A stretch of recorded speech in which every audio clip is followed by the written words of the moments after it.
بسم اللہ الرحمن الرحیم۔ السلام علیکم۔ صراط مستقیم نیوز چینل میں آپ سب کو خوش آمدید کہا جاتا ہے۔ دوستو، میں اپنے اس چینل کے ذریعے تمام غیر ملکی افراد کو جو اہم ترین معلومات روزانہ کی بنیاد پر شیئر کرتا ہوں، اسی بنیاد پر بہت سارے غیر ملکی افراد اپنے روزگار کے سلسلے میں کافی بہتر انداز سے آگے بڑھتے ہیں، جس کی مجھے بھی بہت خوشی ہوتی ہے۔ مگر اتفاقاً کچھ ایسے لوگ بھی حرکات کرتے ہیں جس کی وجہ سے نہ صرف وہ خود سعودی عرب میں بڑی مشکلات میں گر جاتے ہیں، بلکہ ان کی جو فیملی جنہوں نے انہیں سعودی عرب میں بھیجا ہوتا ہے اور بڑی امیدیں ہوتی ہیں کہ ان کے بچے، ان کے بھائی اور ان کے جو شوہر ہیں وہ جا کر ان کے لیے رزق حلال کمائیں گے، مگر افسوس کے ساتھ کہنا پڑتا ہے کہ کچھ ایسے ہی غیر ملکی افراد شیطانی حرکتوں میں بھی ملوث پائے جاتے ہیں۔ ریاض سے ایک تازہ ترین خبر آئی ہے کہ 10 غیر ملکی افراد جن کا تعلق ایشیائی ممالک سے ہے، ایک گروہ کی فارم میں 83 سے زیادہ مختلف وارداتوں میں ملوث پائے گئے ہیں، جنہیں پولیس نے آخر گرفتار کر لیا ہے۔ یاد رکھیں، غلط کام کا نتیجہ ہمیشہ غلط ہوتا ہے۔ کچھ عرصے تک تو یہ شیطان ہمیں بہکاتا ہے کہ یہ کوئی ایسا ایشو نہیں ہے، کرتے جاؤ، اور اس کے بعد جب ہم پکڑے جاتے ہیں خدا نہ خواستہ، تو اس کے بعد جو آگے رزلٹ آتے ہیں وہ بڑے بھیانک ہوتے ہیں۔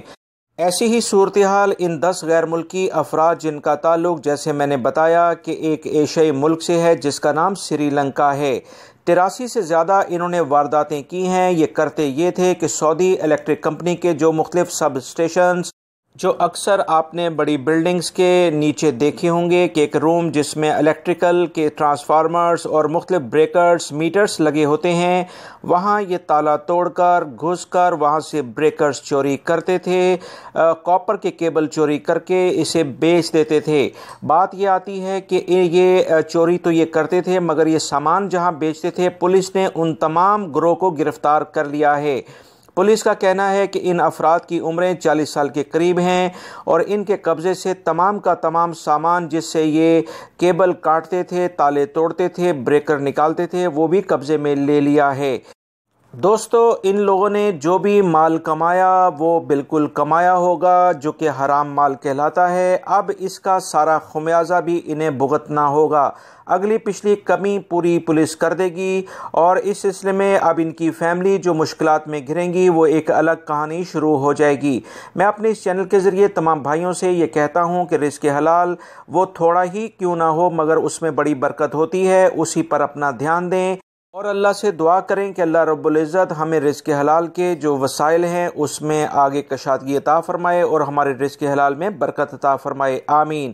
میری اس ویڈیو کو لائک کر کے شیئر آگے لازمی کر دی گا۔